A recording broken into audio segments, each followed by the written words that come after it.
The old Stonebrook Hotel loomed before me, its Victorian architecture a shadow of its former glory.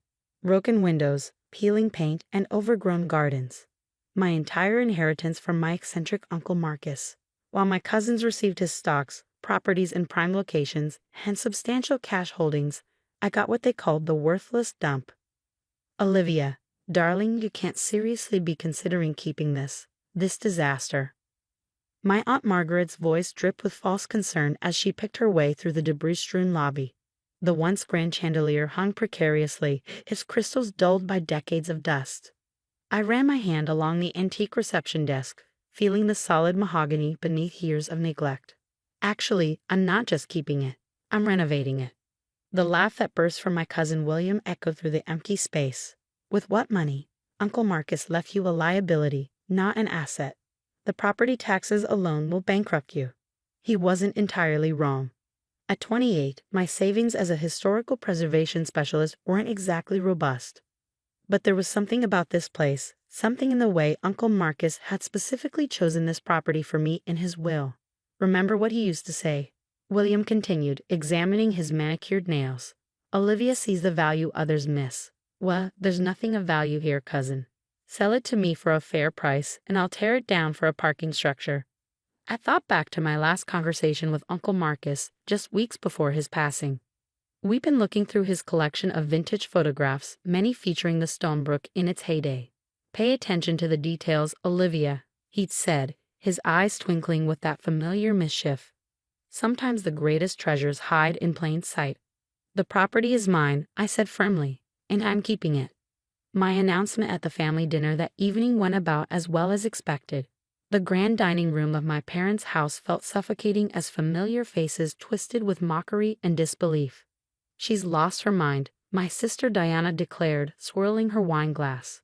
First that useless degree in historical preservation, and now this. My father cleared his throat. Olivia, be reasonable. William's offer is generous considering the state of that place. You could invest the money in something sensible. The hotel was Uncle Marcus's passion project before he got sick, I argued. He spent years collecting historical documents about it. There has to be a reason. Oh, spare us the sentimental nonsense, Aunt Margaret cut in. Marcus was getting senile at the end. Why else would he saddle you with that money pit while giving the rest of us valuable assets?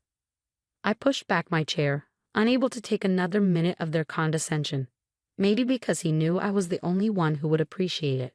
The next morning, armed with cleaning supplies and determination, I entered my hotel. Sunlight streamed through broken windows, illuminating swirling dust motes and faded wallpaper.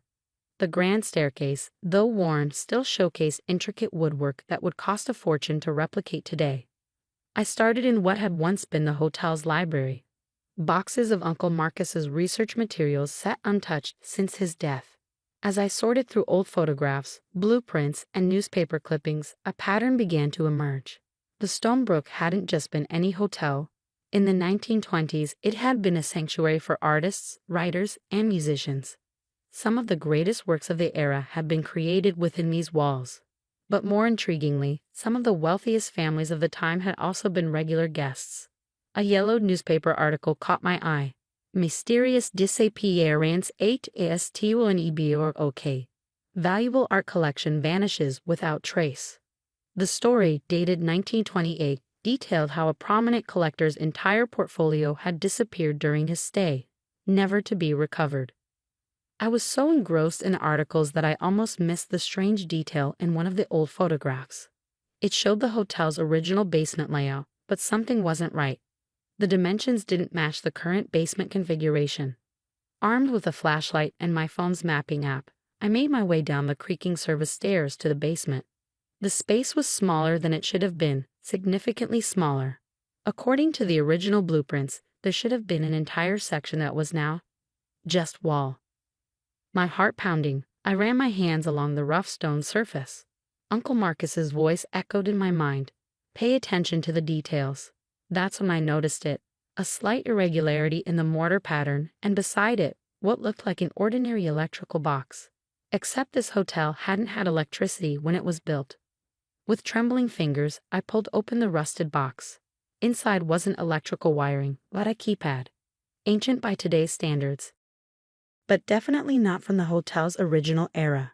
Uncle Marcus's research materials included maintenance records from every decade. Flipping through the 1980s logbook, I found a sequence of numbers appearing repeatedly, circled in his distinctive red pen. Standing in the dim basement, I took a deep breath and punched in the numbers. The grinding sound of machinery nearly made me jump out of my skin. Decades-old mechanisms groaned to life as a section of the wall began to move, revealing a dark passage beyond. Uncle Marcus hadn't just left me a broken-down hotel. He'd left me its secrets. My flashlight beam cut through the darkness, revealing a room that time had forgotten. The air was stale, undisturbed for what must have been decades. As the beam swept across the space, I gasped.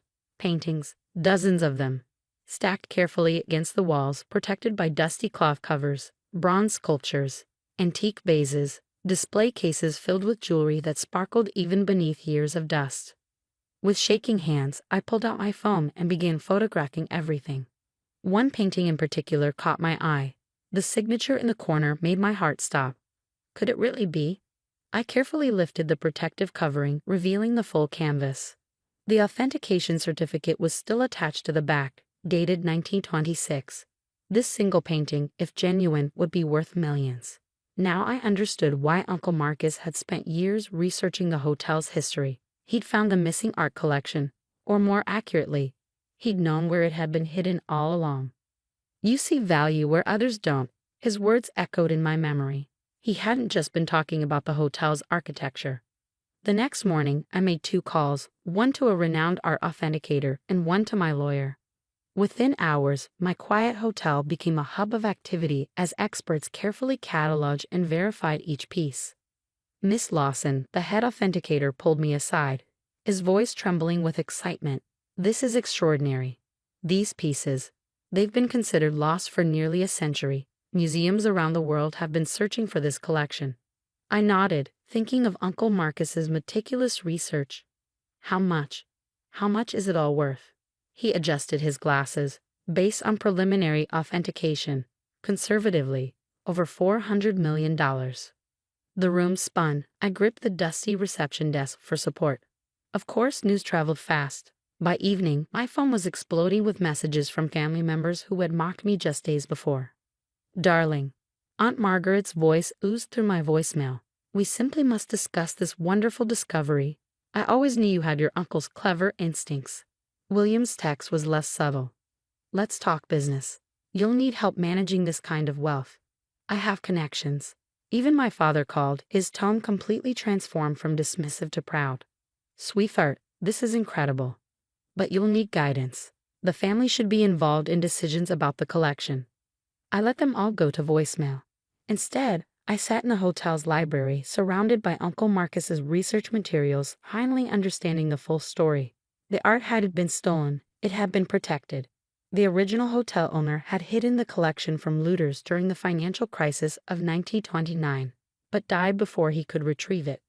The secret had died with him until Uncle Marcus, with his passion for history, had pieced it together.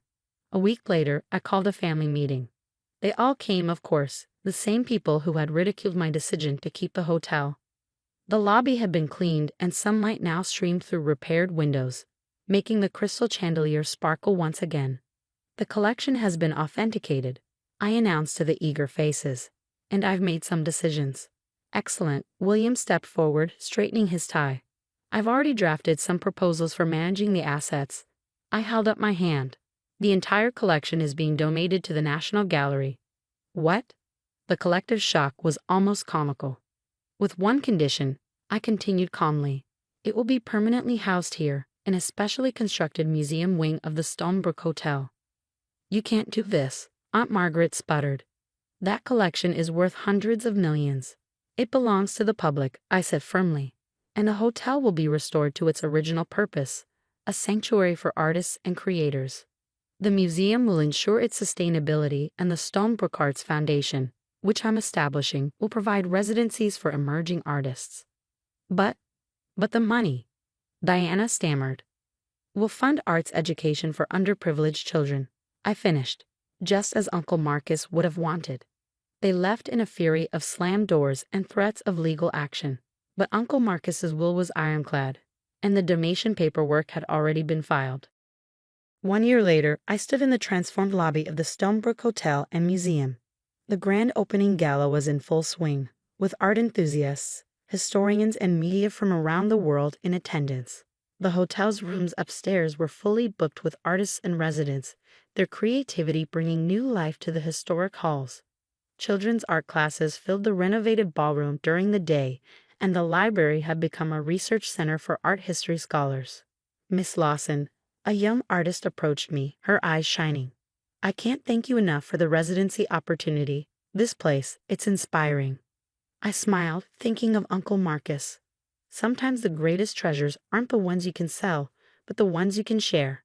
That evening, after the guests had gone, I made my way up to my private apartment on the top floor. The hotel's lights glowed warmly below, and in the distance I could see cars still lined up to visit the museum. On my desk sat a framed note, the last one Uncle Marcus had written to me, to Olivia, who always understood that true wealth isn't about what you keep, but what you create. The Stonebrook is yours now. Make it shine again. And shine it did, not with the glitter of sold artwork or the sparkle of millions in the bank, but with something far more valuable, the light of creativity, learning, and possibility. My family never understood why I gave away a fortune. But then again, they never understood why Uncle Marcus chose me for this legacy in the first place. Some treasures are worth more than money. A lesson the Stonebrook would continue to teach for generations to come. Don't you dare come to my graduation ceremony. If a plain old lady like you shows up, you'll be the laughingstock of everyone. It's my big day, so stay away. Emily's words cut through me, making me dizzy. She clearly doesn't see me as family. I'm just an embarrassment to her. "Hey, old lady, where are you right now?" Emily's screech pierced my ears as soon as I pressed the call button. Her tone was hurried and anxious, bordering on panic. "Leaving a silly note like that and thinking you'll get away with it. Where are you? Come home right now." I could also hear my husband Mark's frantic voice in the background. "My name is Linda Johnson. I'm a 39-year-old housewife, juggling a part-time office job at a local real estate agency, raising Emily, and managing household chores for over a decade. I married Mark 12 years ago, and he had Emily from his previous marriage. We met at the construction company where I worked before we got married. He was in sales.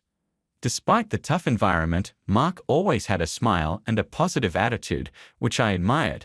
I once recommended a product he was selling to my company, and his company got the contract.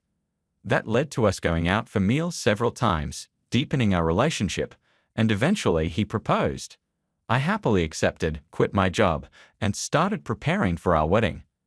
Just before the wedding, Mark confessed that he was living alone with his 6-year-old daughter. At first, I thought it was a lie. It was hard to believe. But it was true. I met Emily a week before the ceremony. She was shy, hiding behind Mark, and not coming out in front of me. I decided I would live with her and make her a respectable adult. I committed to taking care of her until she graduated from high school. Her anxious eyes peeking out from behind Mark haunted me, and I felt compelled to marry him. It was my first marriage, and my family was strongly against it. My father was particularly furious, saying it was nonsensical and that I was being mocked. But I went against their wishes and married Mark. If I had listened to my parents, I might have avoided the hell that was about to begin. It's been 12 years since that marriage. Emily is now 18 and about to graduate from high school. Normally, this would be a moment of joy, but I couldn't feel happy about it. The thought of making her a respectable adult, which had lingered in my mind since I decided to marry, was now a distant dream. "Hey, old lady, where's my t-shirt? Where did you put it? You didn't steal it, did you?" Emily began calling me old lady 2 years after we started living together. She used to be kind in the beginning. She gradually got used to me, but then suddenly started treating me rudely and calling me names. "Is this the t-shirt you're looking for?" I asked, taking it out of the folded laundry and handing it to her. "Why did you wash it? What if it shrinks? Normally, you should take it to the cleaners. You're so clueless, really, so dense."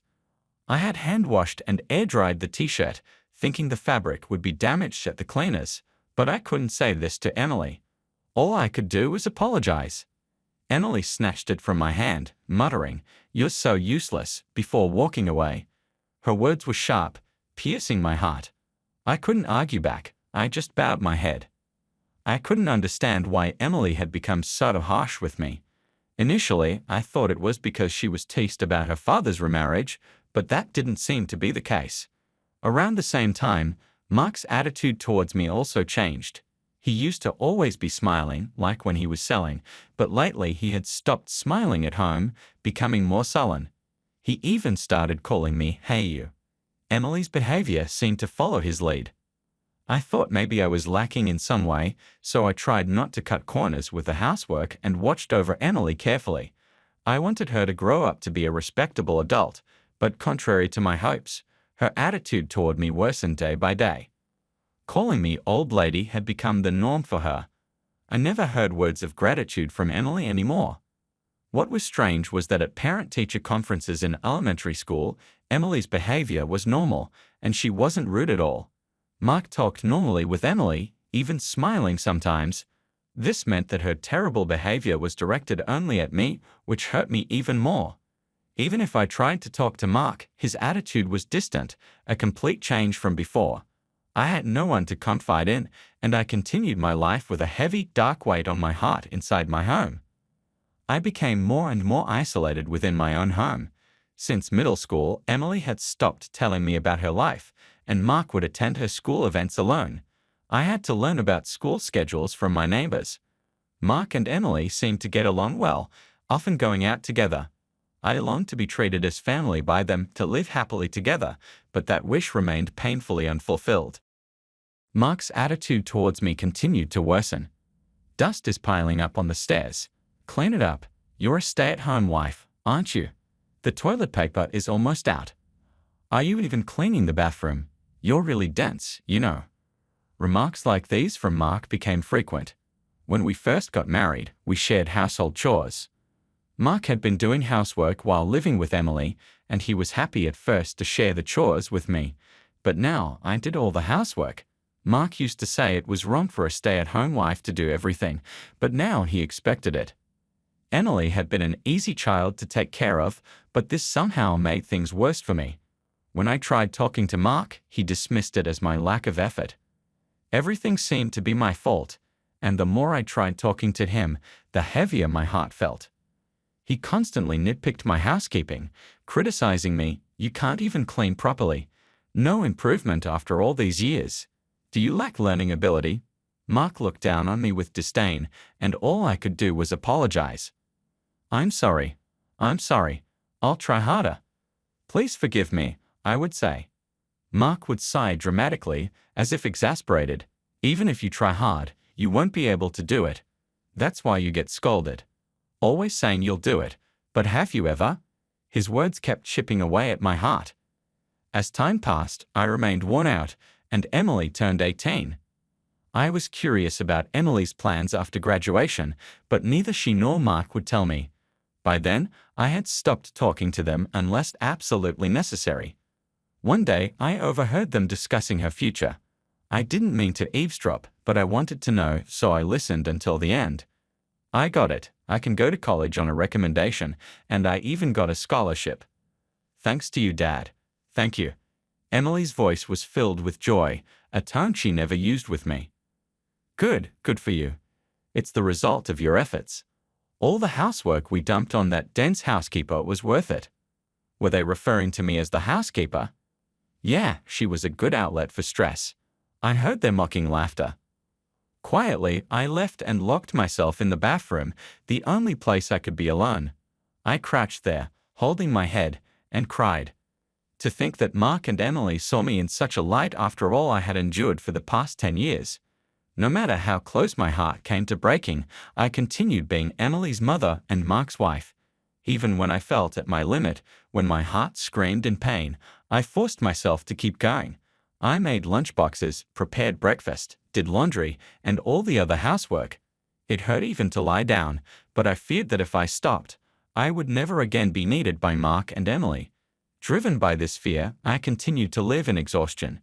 I don't remember much about this period. One day, after going shopping, a neighbor told me something shocking. Tomorrow was Emily's high school graduation.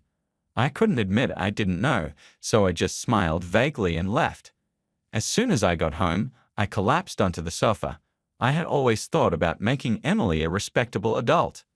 Graduation from high school was supposed to be a milestone for that. Once again, I was the only one left out in this house. I'm forbidden to have a smartphone or use a computer. The only thing I have is a simple flip phone that can only make calls. Since Mark handles all the school communications, I don't have any mom friends or ways to get information about the school.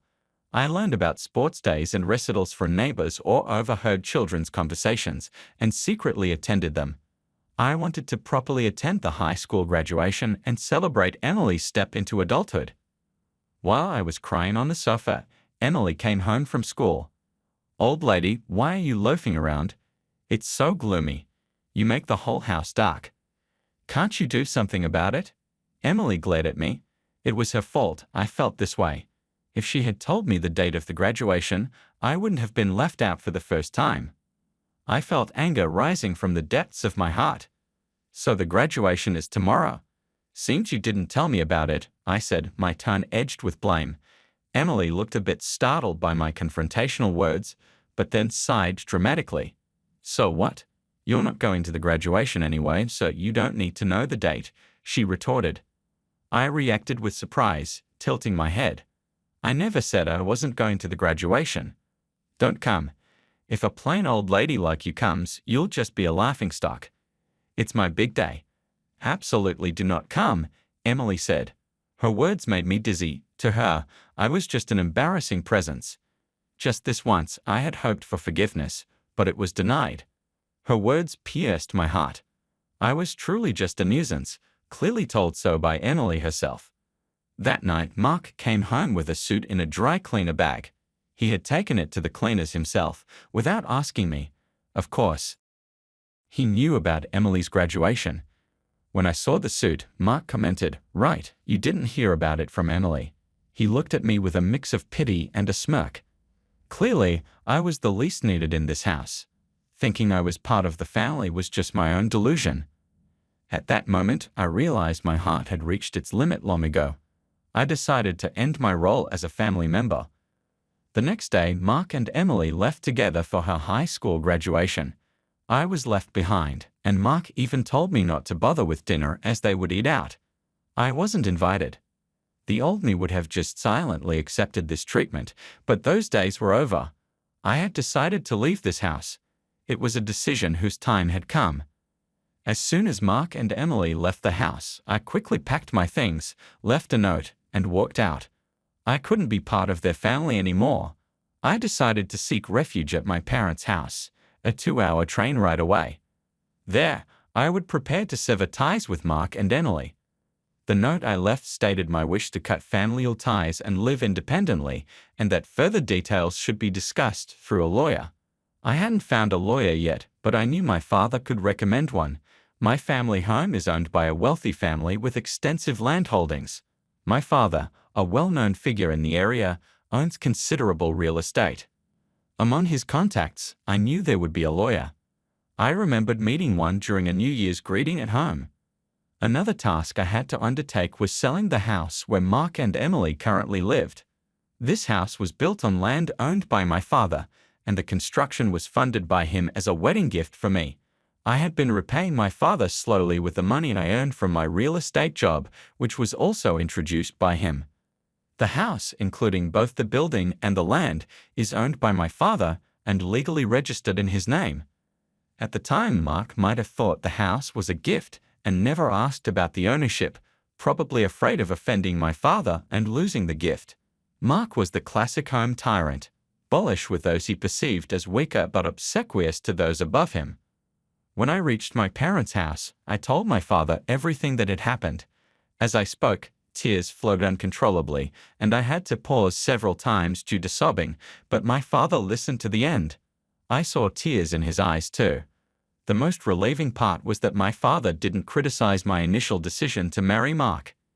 Instead, he said, "You've been through a lot." Afterward, he made several phone calls, and soon, lawyers and real estate managers arrived at the house. Everything happened quickly from there. It was decided that the house would be demolished, with the demolition scheduled for a week later. I wrote in the note, "Please leave within a week." My father commented sarcastically, "That's quite kind of you." For me, it was just to avoid any later complaints. During the week, I consulted with the lawyer about the divorce and shared the whole story with my mother. We cried together, and I can't forget the fleeting look of fierce determination on her face. I also discussed my future plans with my father. The priority was to establish a new foundation for my life. It took courage to talk to my parents, and it was painful, but once I did, my heart felt lighter. For the first time in 10 years, I slept soundly.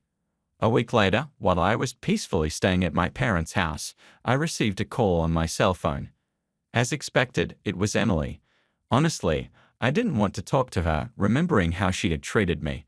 A black stain spread in my heart. I decided to ignore the call.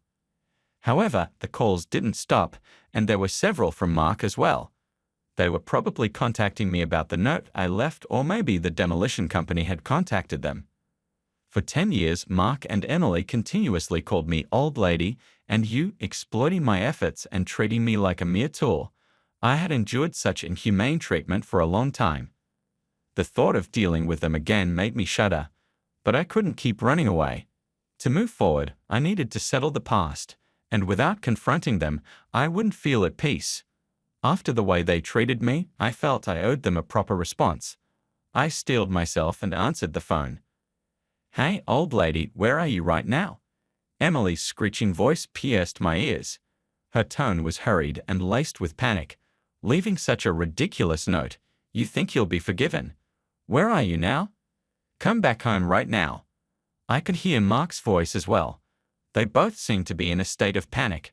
I imagined Emily's reaction when she returned from her graduation ceremony to find no old lady to vent her stress on or to serve as a substitute maid. Moreover, there was the note about divorce and leaving the house. Even if it wasn't Emily, anyone would panic. And it happened on the day of her bright graduation ceremony. I couldn't help but let out a faint smile at Emily's frantic state. Who is this, please?" I responded. Emily seemed taken aback by my unexpected response and stumbled over her words. I hung up the phone. Afterward, I called the real estate management company to confirm when the demolition would start. It was scheduled for tomorrow as planned, and Mark had already been informed. I requested to postpone the demolition to the day after tomorrow and asked them to inform Mark about the delay. This gave them one more day. Mark would probably come here. That's when I would deliver my final blow to Mark and Emily. I ignored the dozens of calls from them. The next day, around noon, I heard the doorbell ring and the sound of knocking on the door. It must be Mark and Emily. They would have wanted to come earlier, but the journey here could be terribly long due to poor connections. Mark and Emily appeared, panting heavily, evidently having rushed here. I had arranged beforehand for my parents to stay back in another room, so it seemed like I was the only one at home. I led Mark and Emily into the living room. Mark entered hesitantly, clearly uncomfortable around my father. My father is a wealthy and well-respected man in town with a commanding presence. He is, in a sense, a higher authority than Mark. On the other hand, Emily didn't seem intimidated at all. She appeared fully intent on overpowering me and bringing me back home. Emily plopped down on a chair in the living room, crossing her legs and gesturing silently for me to sit opposite her.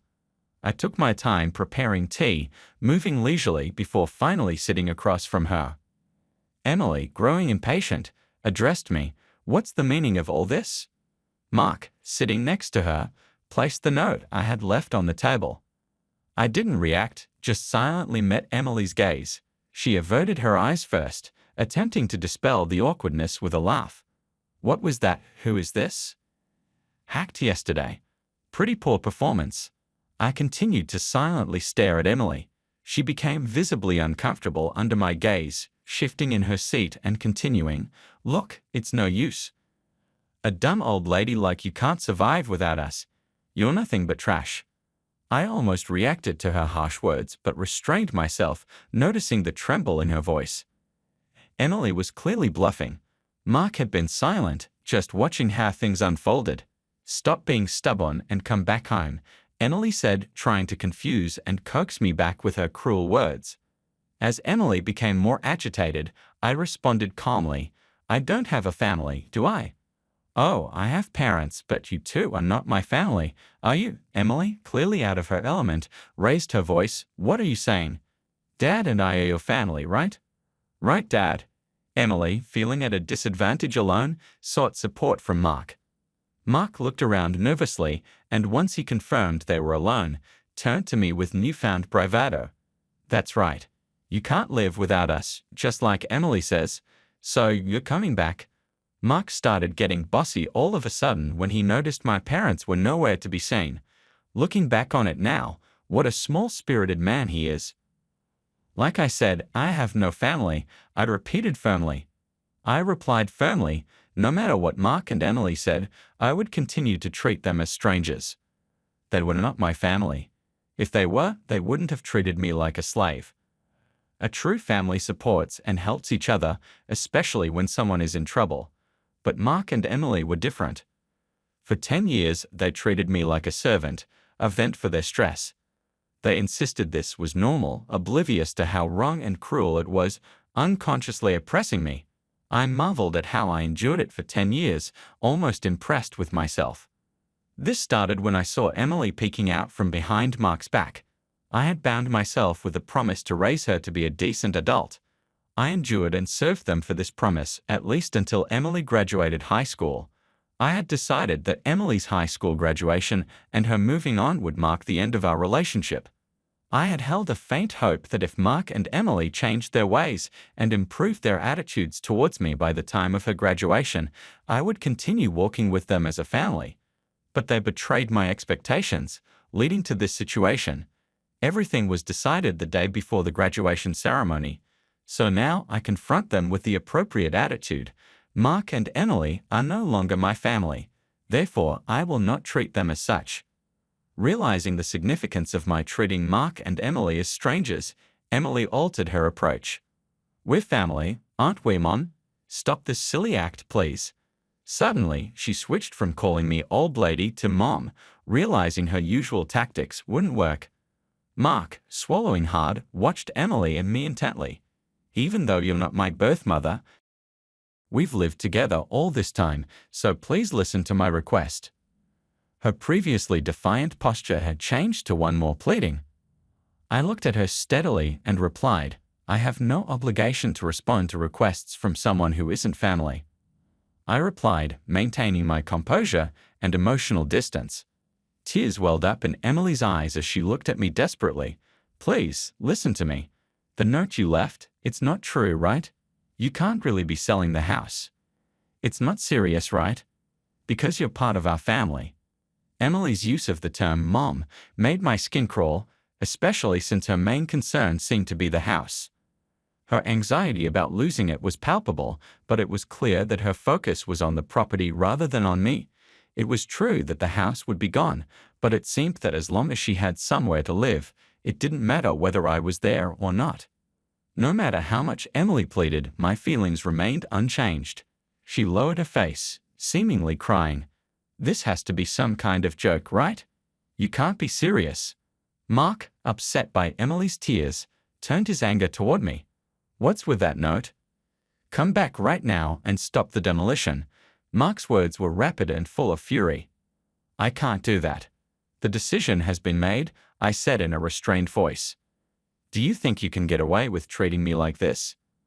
Mark and Emily refused to listen. Please understand, I've already told you we're not family, I reiterated, wondering how many times I had to repeat myself. Suddenly, Mark stood up and slammed his fist on the table. I was startled but managed to stay calm. Who's joking? After not treating me as family for 10 years, you can't suddenly expect me to act like one. It's impossible. My voice rose more sharply than I intended. I'm angry too. I don't always show it, but there's a seething anger inside me ready to erupt like magma. Mark and Emily's selfish actions are unforgivable. They've trampled on my 10 years of hellish suffering and my efforts to rise above it. I tried to be a family with them, but they rejected it, mocking and using me. They'll never understand how lonely and painful it was to be left out. I had wished so many times to be treated like family, but that wish never came true. After 10 years of persistent effort to build a meaningful relationship with Mark and Emily, this is the outcome. A bitter, self-mocking smile spread across my face. Seeing my dry smile, Mark and Emily stared at me in shock. Mark seemed to lose his strength, slumping into the chair. Despite their inability to understand my feelings, they continued to exploit me until the very end. No matter how much I cared for them, they never reciprocated. They used the notion of family as a convenient excuse only when they needed something from me. I felt not just a headache but also a wave of nausea. Reflecting on why I tolerated them for so long seemed pointless now. There is no future for the three of us, Mark, Emily, and me, together anymore. My only goal now is to make them acknowledge their guilt and face the consequences. I no longer expect or trust anything from either of them. Mark stood up and apologized, his voice trembling. I'm really sorry. Please come back, I beg you. But his apology did nothing to touch my heart. I wouldn't offer help or consider living together again. Stop it. I'm no longer your family. I'm a stranger now. Emily joined in, her voice pleading. I'm sorry. Please forgive me. We're family, so let's go home together. I was astounded by her self-serving words. After treating me like a stranger for a decade, now she wants me to come back because we're family. It was naive to think I would agree. Unable to stay calm, I let my emotions take over. Words I had restrained out of consideration for them now flowed freely. Harsh truths escaped my lips, truths I had been holding back. I don't want to hear any more excuses. I can't trust a single word from either of you. I couldn't imagine us ever being a family again. With that thought firmly in mind, I placed a divorce paper in front of Mark. It was already signed by me. Fill in your part and I'll submit it, I instructed firmly. Mark shook his head in denial, showing me a forced smile. Think it over, will you? I was taken aback by Mark's lack of grace and his small-minded attitude. His ingratiating smile, which I had once mistaken for kindness, now seemed nothing more than a manipulative facade. It still injured me to recall how I had misjudged him. I stood up and called for my parents. When they entered the room, Mark's jaw nearly dropped in shock. My father's eyes were sharp, and my mother wore a stern expression. Mark visibly recoiled under their gaze. I'm sorry for the trouble caused by Linda's misdeed, Mark began, but his words were met with confusion. What misdeed of mine? I wondered aloud, taken aback by his attempt to shift blame. My father's eyebrows twitched with irritation, but he remained silent. Linda didn't leave the house because of any misdeeds. She left because of your behavior, he said. Mark tried to defend himself, prompting Emily to back him up. Linda's so-called misdeed is ridiculous, my father's voice boomed, causing the windows to rattle. Mark and Emily gasped, their breaths caught in their throats. My father loomed over Mark, glaring fiercely. How dare you interpret Linda's actions as selfish? You only think of yourself. You're a small man, he said scornfully. Turning to Emily, my father continued, and you've been complicit in these disgraceful actions. Emily trembled, clearly terrified. My father stood tall, his authority undeniable. Emily, I've looked into your conduct at school as well. You've been extorting money from a classmate. The victim was too frightened to speak up, but we have arranged a criminal complaint. Emily's face blanched. That's a lie, she exclaimed, clearly more concerned about saving face than showing remorse. It became clear to me that she had no genuine regret for her actions. And Mark, my father continued, you've been embezzling money from your company. This was discovered during our investigation. Mark's face turned pale, but he showed no real remorse. It was evident that neither he nor Emily were willing to take responsibility for their actions. My mother then stepped in, her voice commanding, enough of this. Sign the divorce papers and leave this house immediately. Mark, sobbing, could only mutter incoherently, unable to find the words to defend himself. Though I had no desire to be harsh, Mark's resignation was clear when my father handed him a pen. He reluctantly signed the divorce papers. I glanced at the clock. It was nearly 7:00 p.m., and the last train leaving town was at 7:30 p.m. If they missed it, they wouldn't have another chance until morning. In this small town, taxis were non-existent. Missing the train meant Mark and Emily would be stranded until the next day and likely miss the demolition scheduled for tomorrow. They probably hadn't packed, believing they could convince me to change my mind. As I hesitated, Emily abruptly spoke up in a sulky tone, "But this divorce was your idea, right? Dad, you should pay alimony." Her attempt at deflection took both my parents by surprise. "That's impossible. What you've done is essentially domestic violence. A crime," my father said sternly. Emily, momentarily stunned, retorted defiantly, "Show me the proof." I placed a notebook on the table. "This is a diary I've kept since we got married." Emily's scornful look deepened. "You don't even have a smartphone or computer. What kind of evidence could a diary provide?" "A diary is a valid form of evidence, not just video, audio, or pictures," I explained calmly. Even the lawyer acknowledged it as substantial evidence. Mark and Emily, seemingly defeated, slumped in their seats. I checked my watch dramatically. "Well, you've missed the last train. You won't be able to get home tonight." My mother smirked at them. "That's right. There are no taxis around here. I wonder if there's even a decent hotel nearby." "All right, we're done here. Get out now," I said firmly. From the second-floor balcony, I watched as Mark and Emily hurried toward the station, clearly disbelieving that the last train had already left. Observing their flustered retreat, I felt a weight lifting from my heart. Though there were still loose ends, a sense of closure began to settle in. Unable to find a taxi, Mark and Emily spent about an hour walking to find a hotel. By the time they got home the next day, the demolition had already begun. They managed to salvage only their clothes. Unbeknownst to them, I had stored the furniture, appliances, and my belongings in a warehouse. Later, my lawyer reported that the divorce and alimony claims were finalized. Mark, initially resistant, was forced to comply after pressure was applied to his company. According to the detective agency, Mark was fired for embezzlement, and Emily's scandal led to her expulsion from high school, ruining her college prospects. Now jobless, Mark could only afford a small, run-down apartment far from the station, where he lived with Emily, who had dropped out of high school. Their relationship was strained, marked by endless arguments as Emily blamed Mark for everything, and Mark criticized her in turn. Having left my part-time job at the real estate agency, I was considering my next steps when my father suggested I help with the family business. I took a position at his resort property management company.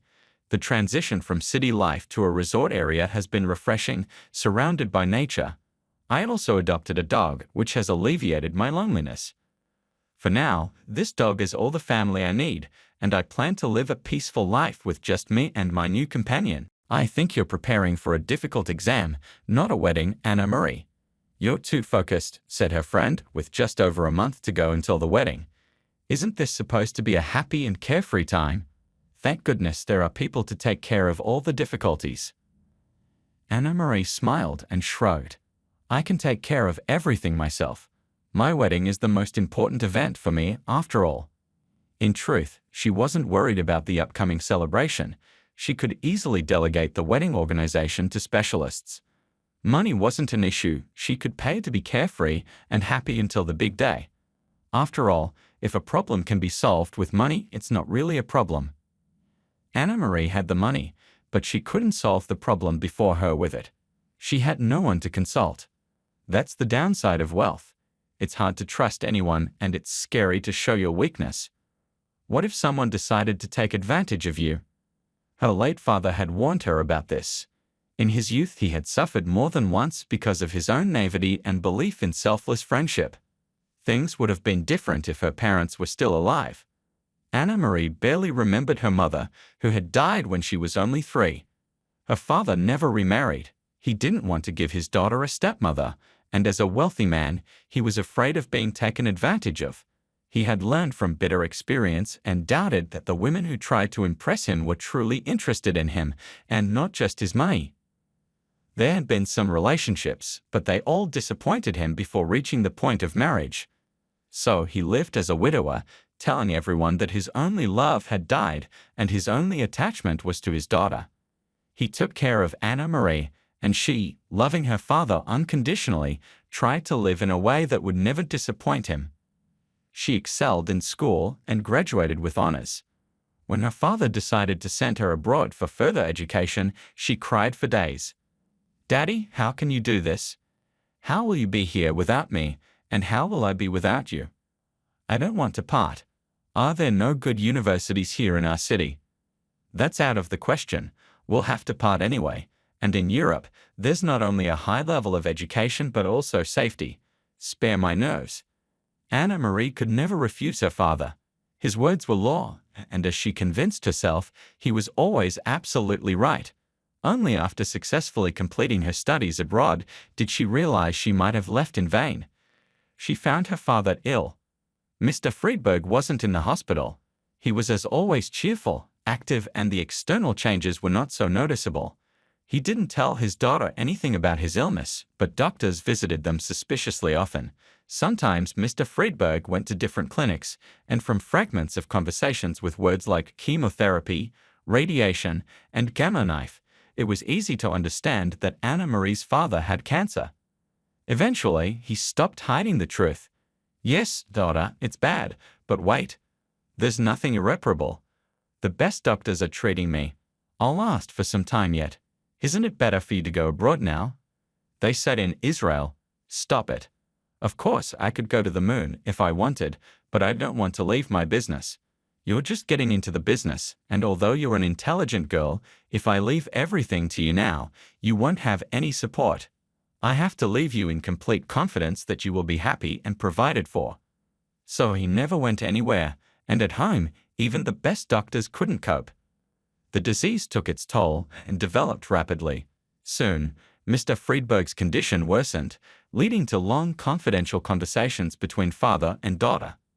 "My poor little girl, it's not my fault that I left you completely alone," Mr. Friedberg said. "You could have been married by now. I would have looked at your fiancé through a microscope, but now what? You'll get married anyway, but I am afraid you won't find the right one." "Don't say that, Daddy. You'll live for a long time," Anna Marie said, trying to hold back her tears. "God save me from a life like this. If I were a dog, they would have pitied me and put me to sleep.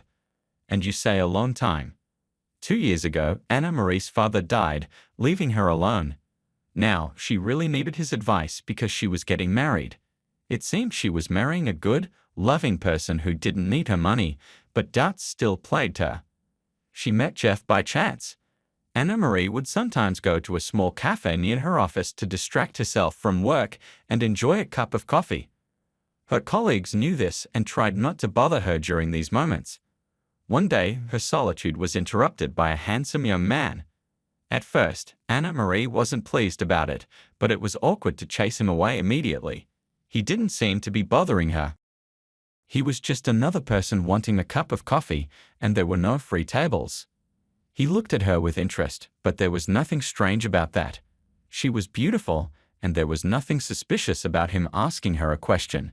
It was uncomfortable to sit across from each other in silence. They were roughly the same age and from the same social strata, and they must have had common topics. The young man took a book by a well-known author, which had recently been released, and mentioned it. By the way, Anna Marie didn't really like that book. How could two book lovers not get involved in a conversation? They jumped from one book to another, then to a third. Anna Marie looked at her watch and sighed. She had almost spent an hour on her break. "I'm sorry. I have to get back to work. Business before pleasure," Anna Marie said, standing up. "Oh, I just came here for a cup of coffee, and instead we had a very interesting conversation. Don't you agree?" Jeff replied. "I entirely agree. It's rare to meet someone who shares your tastes. Maybe we'll meet after work sometime. I'm sorry, I don't even know your name." "Anna Marie. And I'm Jeff. Your name is rare and beautiful. My mother came up with it. My father wanted to call me just Anna, but my mother decided that Anna was too short, and Anna Marie was just right. And it is really original. I like it. And I like it too. Your mother had good taste." Anna Marie didn't tell him that neither her mother nor father were around anymore. She didn't have time for that now, but there would be plenty of conversations ahead. lively, and interesting, because they decided to meet that same evening in a more presentable place. As Anna Marie found herself more and more drawn to Jeff, she was cautious about revealing all her cards. But her caution turned out to be unnecessary. Jeff wasn't looking for rich heiresses. In fact, he himself wasn't poor. His father ran a business abroad, and Jeff managed one of its branches in the city. He lived with his mother, which was unusual for a man his age, but he hinted at his mother's health problems, which prevented her from living alone. "My mother's illness doesn't require treatment. It's a chronic condition you can live with for a long time without too much suffering, but it's impossible to cure completely," Jeff explained, sighing. Anna Marie apologized for her curiosity, remembering her father's illness and understanding the worries about a loved one's health. Their relationship developed rapidly. Anna Marie was only surprised that Jeff never invited her to his home. However, this was explained quite simply. They had lived abroad for some time, sold their apartment here, and didn't want to buy a new one. They dreamed of their own home, which they had already found but needed to fix up. "We are currently staying in a hotel room with my mom. The room is lovely, of course, but you know it's not very appropriate to invite your girlfriend to a hotel," Jeff explained. Anna Marie agreed and was perfectly fine with his explanation.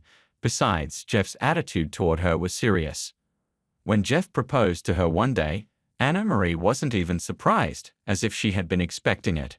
She agreed but asked that the wedding be scheduled 3 months later, not earlier. Jeff found this request strange, but she explained that she needed time to prepare and had too many tasks at work in the near future. By this time, Jeff already knew that Anna Marie lived alone in her big house. Her parents had died. After the proposal was made and the wedding date set, nothing prevented them from living together except for Jeff's mother's dependency on him. Once it was clear that their lives were forever intertwined, Jeff explained his mother's condition to Anna Marie. "You see, she is deaf and mute. It's not a genetic defect, she just got seriously ill as a child. She can live with it, but it's difficult, especially when she's alone. Imagine she can't make a phone call to ask for a service in a hotel and doesn't understand when someone is talking to her," Jeff sadly explained. Anna Marie was surprised. "And she can't understand by reading lips?" "No, she can't speak or read lips. Unfortunately, her parents were very simple people and couldn't afford the resources to help her learn. She survived, thank God, but she has something wrong with her vocal cords. She can't speak or read lips.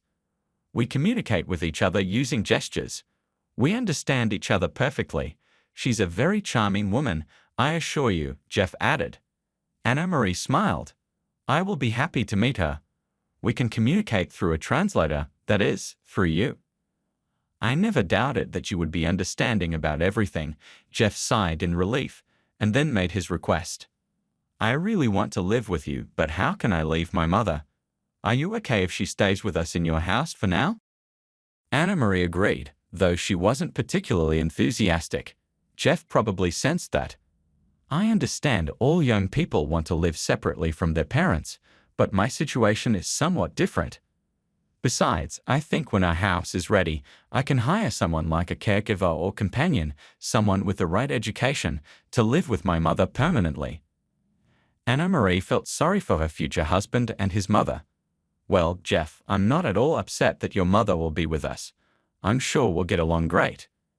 And your father? Won't he come here just to visit his wife?" Jeff's expression grew even darker. "No, things are very complicated with my father. You see, when they got married, he probably fell so in love that her flaws didn't seem terrible.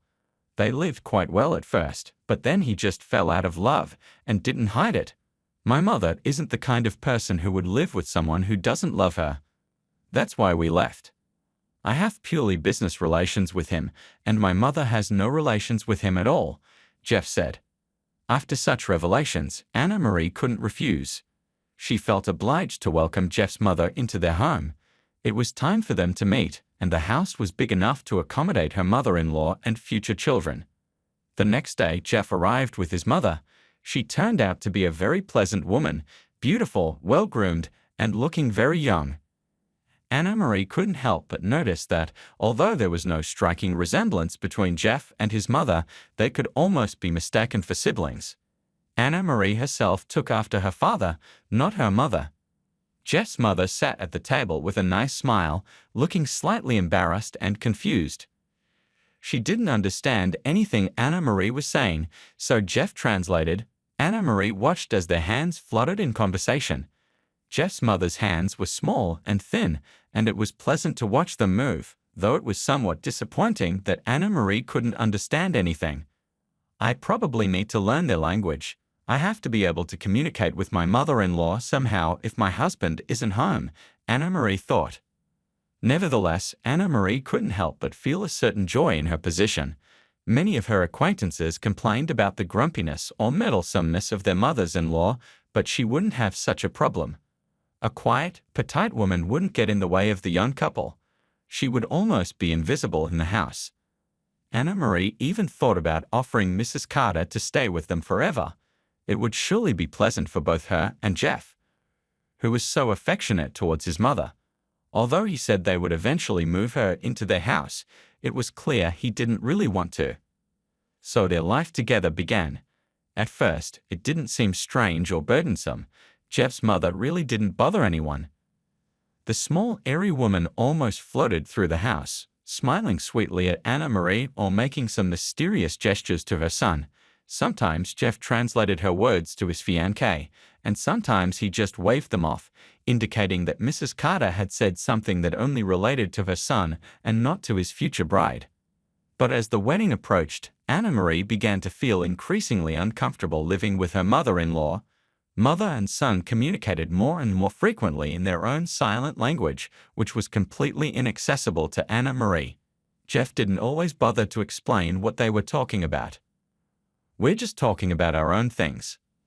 Don't pay attention," he would often say with a dismissive wave, while his mother smiled, a smile that now seemed more poisonous than sweet to Anna Marie. Sometimes it felt like Jeff's mother understood everything they were talking about, which made Anna Marie uneasy. She decided she needed to learn sign language, initially thinking it would help her build a better relationship with her mother-in-law, but now she realized she needed this knowledge for a different reason.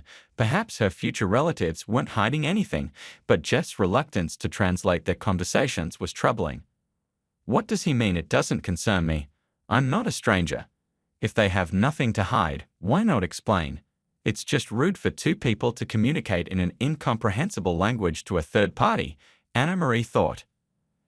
Anna Marie didn't want to confront Jeff directly, but she wasn't used to silently worrying either. She knew how to solve problems, and she intended to solve this one too. After going through several ads, she realized that learning sign language was much harder than learning any foreign language. There were very few teachers, but she was lucky to find Mrs. Cohen, a nice elderly woman who lived nearby and was willing to adjust to any schedule. Mrs. Cohen was already retired and apparently didn't have many students. After agreeing on the phone, Anna Marie went to her first lesson the next day. "To be honest, I don't know if I'll be able to learn this. It seems so difficult," Anna Marie confessed. "Well, they learned it, and you'll learn it too.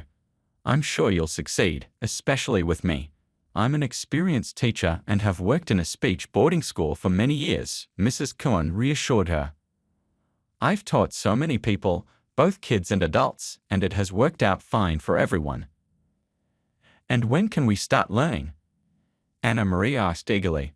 "Well, today if you'd like. Soon you'll see that it's not so difficult. Maybe you'll learn it quickly. Is the price okay with you?" Mrs. Cohen asked, a little embarrassed as the cost was not small. "Yes, it's quite okay," Anna Marie replied. "If you've read the ads, you probably know that I'm not charging more than others. Maybe I would have charged less, but I need the money. You understand, not just for myself. There are some problems that don't allow me to be cheaper," the teacher said. The first lesson was introductory, and Anna Marie liked how Mrs. Cohen conducted it. She explained everything clearly, reinforcing her words with gestures from her elderly but very flexible and expressive hands. Anna Marie even caught familiar movements. "You're a wonderful student," Mrs. Cohen praised her. "I'm sure we'll succeed in everything soon. You're a great teacher. It's very interesting and informative to study with you, Anna-Marie replied with a smile. They were pleased with each other, laughing, but their conversation was interrupted by the sudden appearance of a 5-year-old boy. He greeted the unfamiliar guest with a smile and apologized. "Mario," the teacher exclaimed, "are you already up? I was in class, but it's finished now. We'll be eating soon. Stay in your room for now." "Okay," the boy replied. "Can I watch TV for a bit?" "No, not yet." "After lunch," Mrs. Kuhn said. "Do you want to join us?" she asked Anna-Marie. "No, thank you very much. I have to go," Anna-Marie declined politely. "Will you come back?" the little boy asked, seemingly interested in his grandmother's student. "Yes, I will. I have the next lesson tomorrow," Anna-Marie replied with a smile. She liked the little boy. Later that evening, she looked at her future husband and his mother with a new perspective. Their movements no longer appeared meaningless to her. She still didn't understand what they were talking about, but she sensed the importance of their conversation and its need for privacy. Somehow, Jeff felt the difference in Anna-Marie. He soon put his mother to bed and, alone with Anna-Marie, reproached her, saying, "You were watching us so closely today. Don't you understand that it can be hurtful to a disabled person like my mother? Do you think I offended her? I'll apologize tomorrow. But don't you understand that it can be hurtful to me when you talk like I'm not even in the room with you? Tomorrow I'll invite a friend over and start speaking German with her. You don't know German, do you? Won't you be hurt?" "Oh, you're offended. What's the big deal? We were talking about my mother's health. Am I supposed to translate her test results for you? Why not? Do you not think I'm interested in her health? Do you think I'm heartless? Okay, we won't be so inattentive to you anymore." "Sorry," Jeff replied, sounding irritated. "We haven't even gotten married yet, and there are already so many misunderstandings between us. Secrets, offenses." Anna-Marie thought to herself worriedly. She loved Jeff and dreamed of a family and children, especially after meeting little Mario. For the first time in a long time, she touched a warm, silky head and exchanged a few words with the child.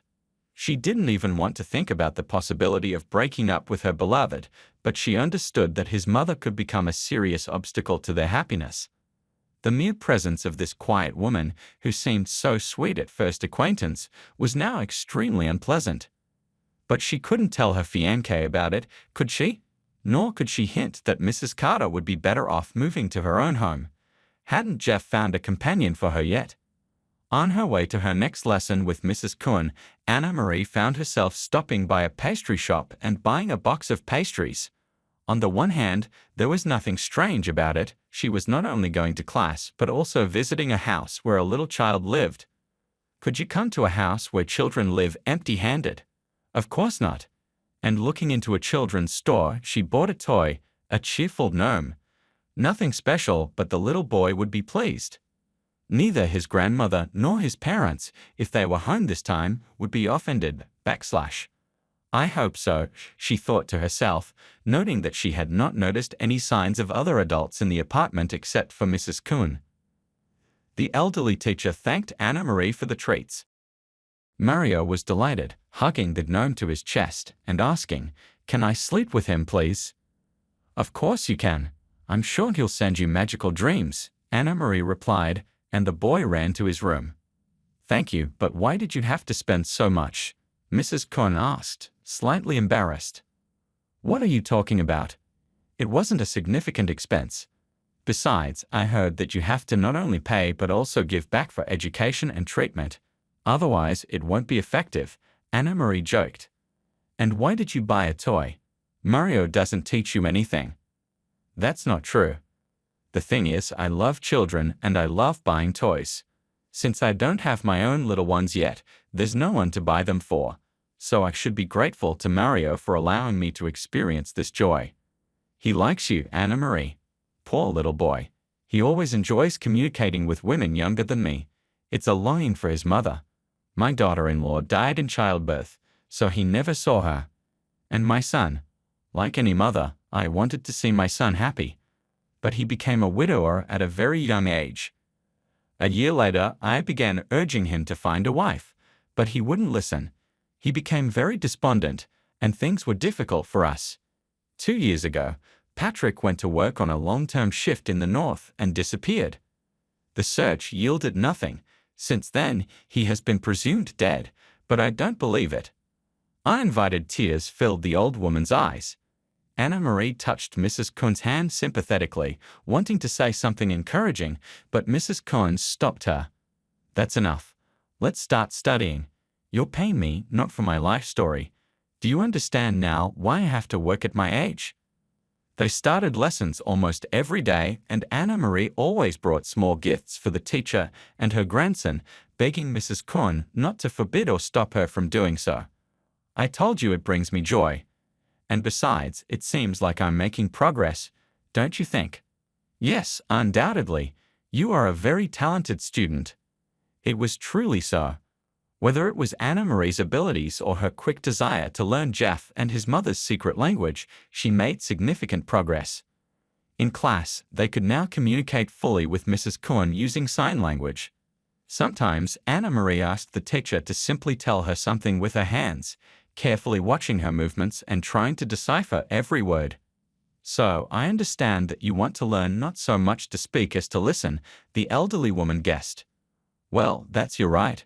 And I want to tell you that not only gestures but also the face plays a significant role in this understanding. Its expression, its facial expressions. Some concepts can change significantly through articulation. So watch not only the hands but also the face. After a month of lessons, Anna Marie had indeed made significant progress in understanding sign language. But she tried not to show it at home. She was as delicate as possible and didn't look at Jeff and his mother when they communicated in their private language. She was afraid she might miss a word, misunderstand a phrase, and draw the wrong conclusion, or worse, reveal herself. Anna Marie didn't rush to end her lessons with Mrs. Kuhn, but her reasons had shifted. She was reluctant to part with Mario, feeling a sense of pride and joy that the boy eagerly awaited her visits and was happy to see her. She wondered if, after the lessons ended, Mrs. Kuhn would still allow her to visit. One day, confident that she could now grasp the essence of Jeff and his mother's conversations, Anna Marie decided to pay close attention to their next exchange. Her recent discretion had heightened Jeff and Mrs. Kuhn's vigilance. Previously, they had been sure she didn't understand anything, but now that she no longer asked for clarifications or watched them intently, they spoke freely at any opportunity. The first conversation she overheard shocked her deeply and nearly overwhelmed her composure. I'm so tired of playing the role of a mute mother. Do you think it's easy for me knowing that you're having fun in your bride's bedroom? Mrs. Kuhn gestured. You can't help it. A lot depends on this. I haven't neglected you either, Jeff replied. When's the wedding already, and how much do you expect to profit from it? Mrs. Kuhn asked. We'll be set for a long time. We can skip our cons for a whole year, Jeff said. Oh, I hope I don't forget the language during that time, Mrs. Kuhn added. Anna Marie was horrified. She didn't finish listening and quickly left the room to avoid giving herself away.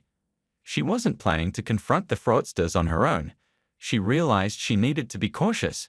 Exposing them might have dangerous consequences if they realized their secret was out.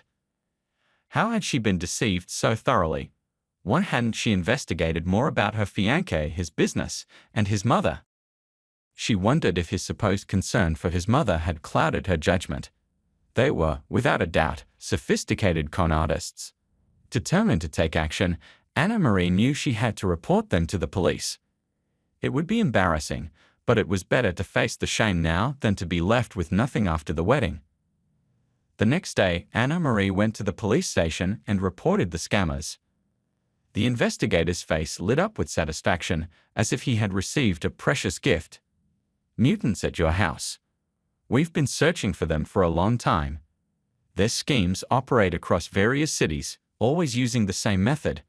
One of them pretends to be deaf and mute to elicit sympathy and avoid detection. In reality, they're neither deaf nor mute. They'll sing like nightingales at interrogations and trials. And they aren't really mother and son? Anna Marie asked. No, they're not. They're a criminal pair. She's only about 12 years older than her so-called son. They're lovers, actually. Excuse my bluntness, but you did a fantastic job uncovering them. You even took the time to learn their language. Anna Marie hoped the scammers hadn't discovered her actions. No, I didn't tell them, she replied, her voice trembling. She was filled with shame, hurt, and sorrow for the happiness that had slipped away. She had loved Jeff deeply and had trusted him implicitly. How could she trust anyone now? I'll send a team immediately to deal with the scammers. They will be held accountable for their actions, the investigator said briskly. And don't be upset. Everything will turn out well for you. There have been some very tragic cases in their past. Anna Marie waited until her house was cleared of the imposters. Only then did she step inside. The first thing she did was to cry her heart out in her bedroom. Afterward, she called a cleaning service to thoroughly sanitize the house from any remnants of the criminals. Only then did she feel a sense of relief. Having removed the deceitful fraudsters from her life, Anna Marie wanted to express her gratitude to Mrs. Cohen, who had helped her avoid a serious danger. She brought sweets, fruits, and a toy and went to see Mrs. Cohen to explain the whole truth about why she had taken the lessons. Mrs. Cohen and Mario were delighted to see her. They sent Mario to his room to play while Anna Marie and Mrs. Cohen chatted happily in the sign language Anna Marie had learned. Mrs. Cohen congratulated Anna Marie on escaping the danger, but Anna Marie was taken aback by Mrs. Cohen's frail appearance and the medical books she was carrying. I didn't ask before, but it seems you're having health issues, Anna Marie said gently. Mrs. Cohen sighed deeply. I've been through so much in the past 5 years that even a stronger person might not have made it. My beloved daughter-in-law died, my son disappeared, and now my grandson is orphaned. I often go to bed wondering if I'll wake up the next morning. I'm not afraid for myself, but for little Mario. We're all alone. Who will take care of him if I'm gone? Don't say that, Anna Marie replied, her voice filled with concern. Maybe you need some medicine. Tell me what you need, and I'll try to find it. Thank you, but why should you care about me? Mrs. Cohen asked, a touch of disbelief in her voice. It just so happens that you've become very important to me over these last few months. I'm alone too, and I had hoped for a family, a husband and children, but that didn't work out. So please, don't hide anything from me. Tell me if you need anything. You still have a lot of life ahead of you. After a while, Mario called Anna Marie at work, crying and saying that his grandmother was very ill. Anna Marie rushed to the house. Mrs. Cohen was still conscious, but so unwell that she couldn't call an ambulance. Anna Marie did it for her, and while waiting for the paramedics, Mrs. Cohen whispered, "Don't leave Mario, Anna Marie. Don't leave him." Mrs. Cohen was soon taken to the hospital, and Anna Marie took the frightened child with her. As they traveled, Mario repeatedly asked if his grandmother would get better, if he would be sent to an orphanage, and when his dad would come back. "Don't worry, Mario. Everything will be fine.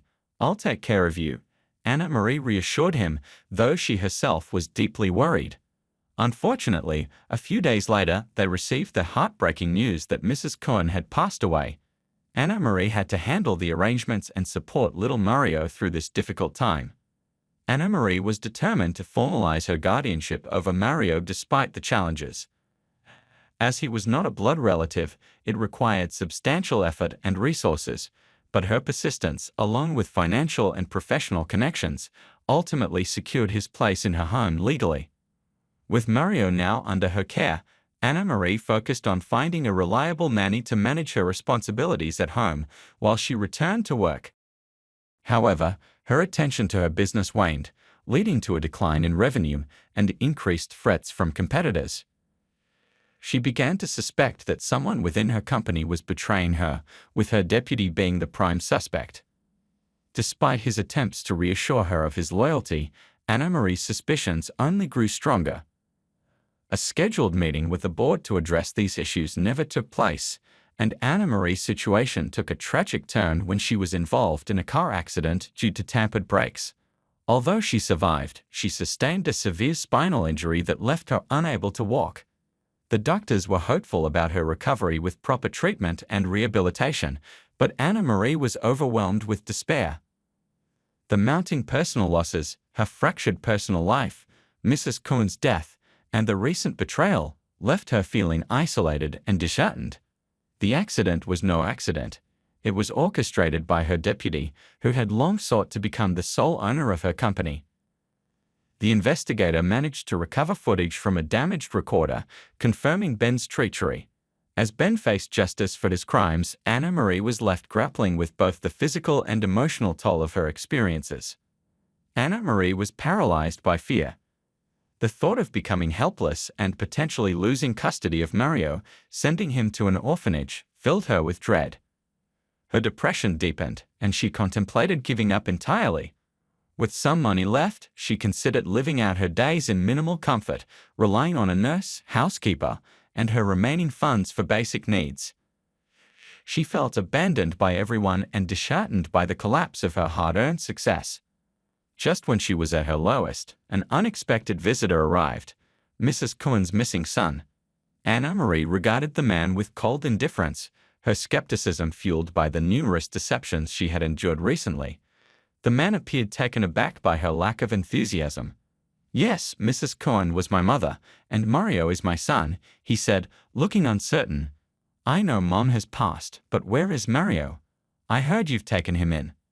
Anna Marie, struggling with her emotions, gestured to the armrest of her chair and called out, "Helen, please bring Mario here." The man placed a stack of papers on the table, but Anna Marie barely glanced at them. "I don't need your documents," she said. "I'm well aware of how they can be falsified. What exactly do you want, Mario or money?" At that moment, the nanny entered with Mario. The boy stared at the stranger with confusion. He hadn't seen his father in over 2 years, and the man's appearance was unfamiliar to him. "Don't you recognize him, Mario?" Anna Marie asked gently. The man, now visibly pale, reached out to Mario. The boy's eyes flickered with a mix of recognition and disbelief. He hesitated, then took Anna Marie's hand, looking up at her with fear. "Anna Marie, has he come for me?" Mario asked, his voice trembling. "It seems so, little one," the man said, trying to reassure him. "I'm your dad. Don't you remember me at all? I used to push you on the swings, and we went to the bird exhibition together. Remember how you were scared of the big, colorful parrot?" Mario's face lit up with a glimmer of recognition. "Yes," he said tentatively. The man sighed in relief, and Anna Marie, though still troubled, saw a faint hope for a resolution in this unexpected reunion. The man hesitated and asked, "What did he say?" "Hello," the boy replied uncertainly, gripping Anna Marie's hand tightly. His fear of the stranger was evident. He clearly didn't want to leave her side. "Do I have to go with you?" Mario asked, his voice quivering. "I want to stay here with Anna Marie. I love her." "Don't be afraid," Anna Marie reassured him. "I'm not going to take anyone away. I just want to make sure everything is okay and visit you for a while. Maybe, once Mario gets used to me, we can become friends." "Well, as you can see, everything is fine here," Anna Marie said, tapping the armrest of her chair. "Honestly, I was worried you might try to take Mario away, as he's the last connection I have to my life. Mario, go play with Tanya for a bit. I need to talk to your dad." Once Mario had left the room, Anna Marie turned her attention back to the man. "Okay, if you don't want the boy, what do you want?" "Money." "Money?" "No," the man said. "I want to communicate with my son. I'm not planning to take him right now. I just need your permission to visit him." "I don't understand," Anna Marie replied. "You say you want to visit, but why should I believe you? I've been deceived so many times. You claim to be Mrs. Kuhn's son and Mario's father, but you've been absent for almost 3 years. That's a long time, and you didn't even keep in touch or support them." "I understand it's hard to believe," the man admitted. "I can explain my absence, but it's an incredible story. It might sound more plausible to think of me as a scoundrel who abandoned them." "I don't care about your story," Anna Marie said, her frustration evident. "Whether you were lost or left willingly, it doesn't matter. What matters is that Mario should be with his biological father if you're a stable and healthy person. I'm practically a wreck, and no matter what the doctors say, I may never walk again. I'm just a shadow of my former self, living off my remaining money. I can't be much of a guardian." "That's understandable," the man said. I live in Mrs. Cohen's apartment. I'm her direct heir, and it's familiar to Mario. It might be more comfortable for him there. As for your recovery, didn't the doctors promise you a chance? They promise anything, Anna Marie replied bitterly. They know I have money, so they'll try every treatment option. But if recovery isn't possible, what's the point? I'd just be subjected to endless procedures and pain without any real hope of improvement. I don't know what else to do, the man said with a sigh. It could take years and spend the rest of my money, but will it be worth it? Who knows? Maybe people recover even after the worst accidents, though not always completely. Thank you, Anna Marie said, touched by his attempt to comfort her. But you say, I'm just too exhausted to fight anymore. If you knew what I went through last year. Let me share my story with you, he offered. Maybe it will give you a better understanding of me. Well, if you have time, I'd like to hear it, Anna Marie said. Wait here, I'll call my assistant. She can bring us some tea or snacks. Tea sounds fine, the man replied. I'm sure you'll tire of my story quickly. And don't worry, there won't be any aliens in it, he added with a faint smile. The assistant arrived, set the table, and then left, giving them some privacy. So, my mother might have told you that my name is Patrick, he began. I was working in the north on a rotational basis. Everything was going well, until one day I decided to photograph the wild nature. I should have stayed on the path, but I wandered off, thinking it was a minor detour. What a fool I was, he continued. I ended up in an open area, and then a blizzard struck. I've never seen snow like that before, just endless white. I shouted for help, but the storm carried me further away from camp. I should have stayed put, but I tried to move to avoid freezing. Then, out of nowhere, a bear appeared. We came face to face. I had no weapon, no way to defend myself. Thankfully, the bear seemed uninterested in attacking me and just nudged me aside. That was enough to send me sprawling. A few hours later, or who knows how much time had passed, a hunter found me. He was tracking the bear and stumbled upon me, frostbitten and unconscious. He took me back to his hut. I don't know what connections he had, but he was no mere hermit. He began treating me for frostbite and other injuries. Anna Marie was captivated by the story but interjected, but didn't he have any way to call for medical help? Unfortunately, no, Patrick replied. The connection was broken, and even if he could reach someone, the rescue team wouldn't have been able to get to me due to the storm. He was skilled in first aid, though, and did his best with what he had. When I finally regained consciousness, I couldn't remember anything, not even my name. Anna Marie listened intently, feeling a pang of sympathy despite her own struggles. I didn't know how I ended up in the woods. My only address was in the city, and the hunter didn't think much of it. He figured I'd regain my memory eventually. While I was recovering, summer came and went. When I finally remembered who I was and where I came from, I was devastated to learn that the camp had been dismantled. The hunter told me to wait for a rescue team to come get me, but I was frustrated. How long do I have to wait? I asked. As long as it takes, he replied. He was a grim man, not one for heart-to-heart talks, but I was equally unwilling to just wait. It was spring, the snow had melted, and I decided I would leave on my own. Just tell me which way to go, I said. I need to find my people or at least some form of civilization. My mother and son are waiting for me. The hunter told me I could go wherever I wanted but warned that I'd only get lost in the forest. There are no signposts, he said, and if you run into trouble, I might not be able to find you. I'm not here to look for lost souls, and winter is coming.